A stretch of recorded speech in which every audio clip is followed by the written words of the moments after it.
Shout out to Bombas for sponsoring this update. We're pretty obsessed with socks here at The Know, and to get the most comfortable pair of socks you'll ever wear and save some money, Bombas socks will give you an additional 20% off your first purchase. And then you've got some new awesome socks, plus more money left over for video games. To get it, just visit bombas.com/know and start shopping. Welcome to The Know, I'm Mica. Last week, some gamers were disappointed by an extended look at Crackdown 3 gameplay, which got criticized for looking outdated and bland across various gaming websites. It looks like the criticism made its way to Microsoft because they actually responded to it.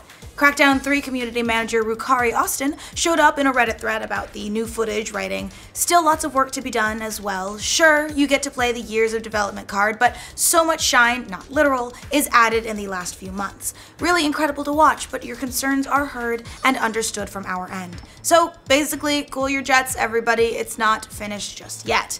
We'll see if Crackdown 3 improves by the time it releases on November 7th. Japan is getting more Nintendo Switches, and apparently retail stores are getting crazy, ridiculous lines as a result. Kotaku reports that more than 3,000 people lined up recently at Yodobashi Camera in Tokyo's Akihabara for 250 Switch consoles total. So that means everybody was lining up for hours for the hopes of possibly one small chance to get a Switch. Last week, we reported that Switch sales are up 46% in the country, meaning Nintendo's finally been able to significantly increase the stock in Japan. And judging by these long lines, it looks like they may need even more. If you're hoping Far Cry 5 will offer a decent amount of rural insanity, it seems like you're in luck. According to an interview between lead writer Drew Holmes and Gaming Bolt, Far Cry 5's main campaign will be as long as the campaign seen in Far Cry 3 and Far Cry 4, which means it's probably somewhere in the area of 20 to 30 hours long. He also indicated that the game has a robust system for customization and tons of new weapons we haven't seen from Far Cry before. So that should leave you with plenty to look forward to, or you can start complaining that the game needs more content. You know, different strokes for different folks, but Far Cry 5 drops February 27th, 2018, so kind of a ways to wait for complaining. Nah, what are we kidding? It's the internet. You'll start complaining now. Disney's huge D23 Expo went down this weekend, which treated us to a ton of information about upcoming games and movies under the Disney umbrella. That, of course, included all things related to Star Wars, which means we got a few new details about the upcoming Battlefront 2. A brand new behind-the-story trailer for the game dropped over the weekend, and in it, we get various interviews with Battlefront 2's production team.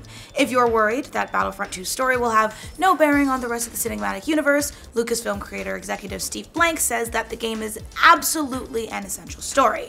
Based on that quote, it'll be interesting to see how and if it ties into Episode 8. Also at D23, we got some details about the upcoming Spider-Man exclusive for the PlayStation 4. The game was shown off at the event, and we learned that it will have a new universe and a new story. Its star, Peter Parker, will be a grown-up Spider-Man who's more comfortable with his powers. He'll apparently be 23 years old and an athlete in his prime. Developer Insomniac also said that the game was inspired by the Ultimate Spider-Man series.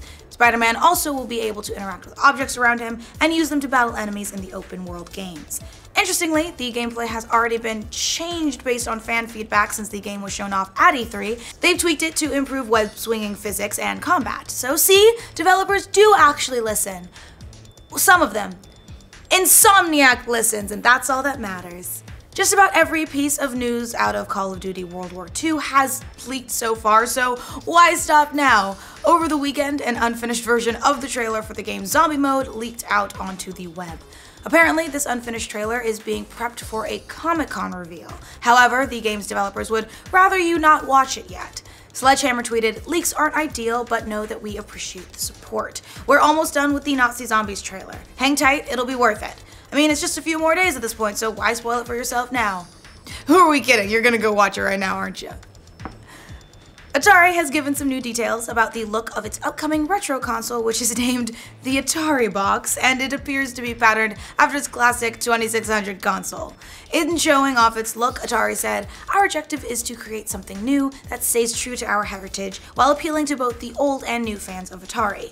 The console will include SD card support and an HDMI port and 4 USB ports. 2 versions will be released, one in red and the other in the classic wooden style." ATARI hasn't released a lineup of games yet, but it said it will have classic games as well as current content, whatever that means. No word on pricing or a release date, but you know we'll keep you updated. As we've said, Disney's D23 Expo went down last weekend, and we've learned a lot about what Disney's various movie studios have planned out over the next few years. Audience members got to watch a behind-the-scenes reel that showed off the making of Star Wars 8: The Last Jedi, while much of the cast and director Rian Johnson talked about the movie. We also got new footage from The Incredibles 2, A Wrinkle in Time, and Wreck-It Ralph 2, which showed off Ralph wrecking the internet this time around. But the biggest news was the sneak peek we got of Infinity War, which kicked off appearances from pretty much the entire MCU. It's ridiculous. And then attendees got to see a trailer, and it was apparently pretty mind-blowing. We got our first glimpse at Thanos with the Infinity Gauntlet in hand and battling, once again, pretty much everyone that exists. The trailer isn't online yet, but everyone's hoping that it'll be released at Comic-Con in San Diego this weekend.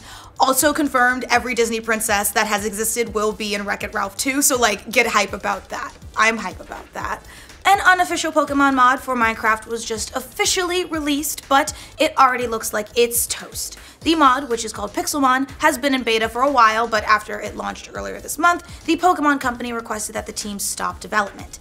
The development team broke the news in a forum post. "We have had a great time making this mod and creating such a wonderful community, but after a request from the Pokemon Company, we will be shutting our doors." The mod was pretty extensive and brought 658 Pokemon to modded Minecraft games, along with the ability to trade and battle them, and one of the developers told Kotaku that they expected something like this to happen eventually, but it was a shame it has to come to an end. Yep, it's sad, but it's also pretty predictable. When you tangle with the Pokemon Company, you're gonna get burned. Better have a burn heal for that! Aha! Oh, I'm sorry. The master of the zombie movie has sadly passed away. George A. Romero, who invented the modern zombie movie with Night of the Living Dead in 1968, died on Sunday after a battle with lung cancer. Romero, who was 77, went on to direct a number of sequels, and his influence can be seen all over modern zombie productions like The Walking Dead and iZombie and countless others. A lot of the modern rules of the genre began in Romero's movies, like having to destroy a zombie's brain in order to stop it. But in addition to zombie killing, Romero also mixed in dark humor and social commentary into his movies, many of which are now considered classics. So rest in peace, George Romero. In honor of how awesome you are, we're not even gonna make a zombie joke here. Just, you did some great things, dude. Thank you. And that's all the news we have for you today. Remember, for more news from every corner of the internet, even that dusty one over there, we should really clean that corner. Remember to like this video, and if you're new around here, subscribe to the know. Thanks to Bombas for sponsoring this update. Bombas socks have solved just about every annoying sock problem imaginable to give you the most ridiculously comfortable pair of socks ever. There's no annoying toe seam, no falling down your leg, and added arch support in every pair. Plus, for every pair of socks ordered, they donate a pair of socks to those in need. So you're not only getting comfy socks, you're also supporting a great cause. To get an additional 20% off your first purchase, just visit bombas.com/know.